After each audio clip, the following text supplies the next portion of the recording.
ஒருத்தர் மேல நம்ம அளவுக்கு அதிகமான நம்பிக்கை வைக்கிறோம். ஆனா அந்த நபர் அந்த நம்பிக்கையை காப்பாத்தலைனா அவங்க மேல கோவம் வரும். அவங்க முகத்துல முழிக்க கூட எரிச்சலா இருக்கும். இங்க இருந்து போயிடுன்னு விரட்டுவோம். இந்த கதையில அப்படி ஒரு சம்பவம் நடக்குது. இந்த கதையோட ஒன்லைனரை சுருக்கமா சொல்லணும்னா, ஒரு திருடன் பணத்தை திருடிட்டு போயிட்டான். ஆனா திரும்ப எதுக்கு வந்தாங்கிறத தான் இந்த கதையோட ஆத்தர் ரஸ்கின் பாண்ட் ரொம்ப அழகா சொல்லியிருப்பாரு.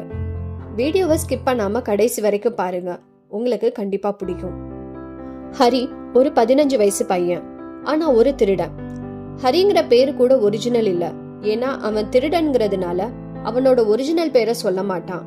அதனால அவன் மாட்டிக்காம தப்பிச்சுக்கிட்டு இருந்தான். அவன் ஒரு பெரிய கை தேர்ந்த திருடன்னு அவனுக்கே நினைப்பு. அவன் அனில்னு ஒரு 25 வயசு ஆள சந்திக்கிறான். அவர்கிட்ட இருந்து காசு அடிக்கிற எண்ணத்துல போய் பேசுறான். அப்போ அனில் ஒரு குத்து சண்டை மேட்ச ரொம்ப ஆர்வமா பாத்துட்டு இருந்தாரு. அந்த பையன் தன்னோட பேரு ஹரின்னு சொல்லி அறிமுகமாகறான். கொஞ்ச நேரம் பேசிட்டு இருந்ததுக்கு அப்புறம் அந்த பையன் அனில்கிட்ட, நான் உங்ககிட்ட வேலைக்கு சேரணும்னு ஆசைப்படுறேன். அதுக்கு அனில் சொன்னாரு, ஆனா என்னால உனக்கு சம்பளம்லாம் தர முடியாது. ஹரி கொஞ்ச நேரம் யோசிச்சுட்டு சொன்னா, சரி அப்படின்னா நீங்க தான் எனக்கு சாப்பாடு போடணும். அதுக்கு அனில் ஹரி கிட்ட, உனக்கு சமைக்க தெரியுமா அப்படின்னு கேட்டாரு. ஓ நல்லாவே தெரியுமே அப்படின்னு ஹரி போய் சொல்ல, அனில் சொன்னாரு, சரி உனக்கு சமைக்க தெரியும்னா நான் உனக்கு சோறு போடுறதுல ஒன்னும் பிரச்சனை இல்ல. அனில் ஹரிய தன்னோட வீட்டுக்கு கூட்டிட்டு போனாரு. அங்க வீட்டுல பால்கனில ஹரிய தூங்கிக்கலான்னு சொன்னாரு. அன்னைக்கு ராத்திரி ஹரி தான் சமைச்சான். ஆனா ஹரி சமைச்ச சாப்பாடு சுத்தமா நல்லா இல்ல போல. அதுக்கு அனில் எதுவுமே சொல்லாம சாப்பாட்டை தெருவுல இருக்கிற நாய்க்கு போட்டாரு. ஹரி இத பார்த்துட்டு அசட்டுத்தனமா சிரிச்சான். அனிலும் பதிலுக்கு சிரிச்சாரு. அனில் சொன்னாரு, ஒன்னும் பிரச்சனை இல்ல, நான் உனக்கு சமைக்க சொல்லி தரேன். அது மட்டும் இல்லாம எழுத படிக்க கணக்கு போட சொல்லி கொடுக்கறேன்னு சொன்னாரு. இதுல ஹரிக்கு ரொம்ப சந்தோஷம். நாளடைவுல ஹரிக்கு அனில் கிட்ட வேலை பாக்குறது ரொம்பவே பிடிச்சிருந்தது. எப்பவும் ஹரிதான் மளிகை சாமான் வாங்குறதுக்கு போவான். அதுல ₹1 அவனோட பாக்கெட்ல போட்டுப்பான். இத பத்தி அனிலுக்கு தெரிஞ்சுதான் இருந்தது. ஆனாலும் அதை அவர் பெருசா எடுத்துக்கல. அனிலுக்கு எந்த நிரந்தர வேலையும் இல்ல. அவர் பத்திரிக்கைக்காக எழுதினா அவருக்கு கொஞ்சம் காசு கிடைக்கும். அதுதான் அவரோட வருமானம். ஒரு சமயம் அனிலுக்கு தன்னோட புத்தகத்தை ஒரு பப்ளிஷர் கிட்ட வித்ததுல கொஞ்சம் நல்ல பணம் கிடைச்சது. ராத்திரி அவரு அந்த நோட்டு பண்டல தூங்குறதுக்கு முன்னாடி தன்னோட படுக்கைக்கு கீழே வச்சிட்டு தூங்கினாரு. இத ஹரி கவனிச்சான். அந்த பணத்தை எடுத்துணுங்கிற எண்ணம் ஹரிக்கு வந்தது. இப்போ கிட்டத்தட்ட ஹரி 1 மாசத்துக்கு மேலேயே அனில் கிட்ட வேலை செஞ்சான். அனில் தன்னை முழுசா நம்புறாருங்கிறது ஹரிக்கு நல்லாவே தெரியும். அதனாலவே அவர்கிட்ட திருட ஹரிக்கு ரொம்ப கஷ்டமா இருந்தது. ஹரி நினைச்சான், ச்சே, ஒரு பேராசைக்காரன்ட்ட திருடுறது ரொம்ப சுலபம், ஆனா இவர்கிட்ட திருடுறது ரொம்ப கஷ்டமா இருக்கே. அப்படியே இந்த பணம் இவர்கிட்ட இருந்தாலும் தன்னோட நண்பர்களுக்காக செலவு பண்ணி முடிச்சிருவாரு. அப்படி பார்த்தா இவர் தான் எனக்கு சம்பளமே கொடுக்கறது இல்லையே, இதை எடுத்தாலும் தப்பு இல்லைன்னு ஹரி மனசை தேத்திக்கிட்டான். அந்த பணத்தை அடிச்சிட்டு அங்கிருந்து ஓடினான். எவ்வளவு பணம் இருக்குன்னு பார்த்தப்போ சொலையா ₹600 இருந்தது. ஓ, இந்த ₹600 வச்சு நான் 2 வாரத்துக்கு ராஜா போல வாழ்வேனே அப்படின்னு ஹரி நினைச்சான்.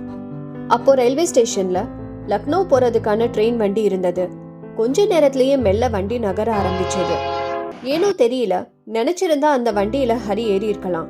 ஆனா ஏறல. அந்த ட்ரெயினும் போனதுக்கு அப்புறம் மொத்த ரயில்வே ஸ்டேஷனுமே காலியா இருந்தது. ஹரி மனசுல ஒரு தடுமாற்றம். அவன் எத்தனையோ இடத்துல திருடி இருக்கான். பொருளை பறி கொடுத்தவங்களோட ரியாக்ஷன் எப்படி இருக்கும்னு ஹரிக்கு நல்லாவே தெரியும். ஹரி நினைச்சான், ஒரு பேராசைக்காரன்ட்ட திருடினா அவன் முகத்துல பயம் தெரியும். ஒரு பணக்காரன்ட்ட திருடினா அவனுக்கு கோவம் வரும். ஒரு ஏழைட்ட திருடினா வேற வழி இல்லாம அதான் ஏத்துக்குவான். ஆனா அனிலுக்கு பணம் திருட்டு போன விஷயம் தெரிஞ்சா வருத்தப்படுவான். ஏன்னா அவன் ஹரிய முழுசா நம்பினான். இதையெல்லாம் யோசிச்சுட்டு இருந்த நேரம் நல்லா மழை பெய்ய ஆரம்பிச்சது. ஹரி முழுசா நனைஞ்சிட்டான். அனில்கிட்ட இருந்து எடுத்துட்டு வந்த பணமும் நனைஞ்சிருச்சு. ஆனா ஹரி அனில் பத்தியே யோசிச்சுட்டு இருந்தான். அவனுக்கு எங்க போறதுன்னே தெரியல. ஹரி நினைச்சான், நாளையில இருந்து எனக்கு அனில்காக சமைக்க தேவையில்ல, மளிகை சாமான் வாங்க அவசியம் இல்ல, அப்புறம் அனில் எனக்கு படிப்பு சொல்லி கொடுக்கவும் தேவையில்ல. அச்சோ, திருடுற அவசரத்துல இதை மறந்துட்டேனே. ஹரிக்கு என்னமோ தோண ஆரம்பிச்சது. திருடுறது ஒரு விஷயமே இல்ல, அதே போல மாட்டிக்கிறது ஒரு பெரிய விஷயமே இல்ல. ஆனா படிப்பு எவ்வளவு பெரிய விஷயம், அது எல்லாருக்கும் கிடைக்கிறது இல்ல. எனக்கு ஒரு வாய்ப்பு கிடைச்சோம், நான் அதை தவற விட்டுட்டேனே அப்படின்னு வருத்தப்பட்டான். நான் ஒரு பெரிய ஆளா வரணும்னா அனில் கிட்ட போகணும். அப்படின்னா தான் நான் அனில் மூலமா எழுத படிக்க கத்துக்க முடியும். ஒரு பெரிய பயத்தோட ஹரி அனிலோட வீட்டுக்கு வந்தான்.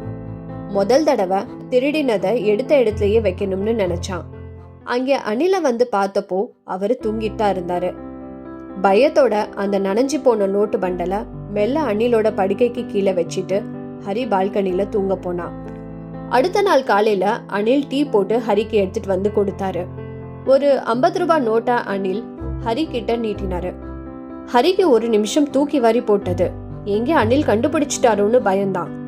அனில் சொன்னாரு, எனக்கு நேத்து கொஞ்சம் பணம் கிடைச்சது, இனி உனக்கு சம்பளம் கிடைக்கும். ஹரி அந்த பணத்தை வாங்கினப்போ அந்த 50 ரூபாய் நோட்டு நனைஞ்சுதான் இருந்தது. இதுலயே ஹரிக்கு புரிஞ்சது அனிலுக்கு எல்லா விஷயமும் தெரிஞ்சிருச்சுன்னு. அப்புறம் இன்னையில இருந்து உனக்கு எழுத்துக்கூட்டி வாசிக்க நான் சொல்லி தரேன்னு அனில் ஹரி கிட்ட சொன்னாரு. அனிலுக்கு எல்லா விஷயம் தெரிஞ்சுதான் இருந்தது. ஆனா அதை எதையும் ஹரி கிட்ட காட்டிக்கல.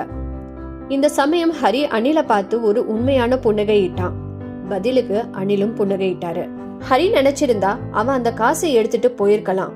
ஆனா அவன் படிக்கிறதுக்கு ஒரு வாய்ப்பா பார்த்ததுனால அவன் திரும்பி வந்தான். உண்மையாவே இந்த கதை 10ஆம் வகுப்பு இங்கிலீஷ் புத்தகத்துல இருந்து எடுத்தது. இந்த கதையில உண்மையான ஹீரோ யாருங்கிறத கீழே கமெண்ட்ல சொல்லுங்க. அடுத்து ஒரு நல்ல கதையில சந்திப்போம். உங்களுக்கு இந்த கதை பிடிச்சிருந்தா லைக், ஷேர் அண்ட் சப்ஸ்கிரைப் பண்ணுங்க. நன்றி, வணக்கம்.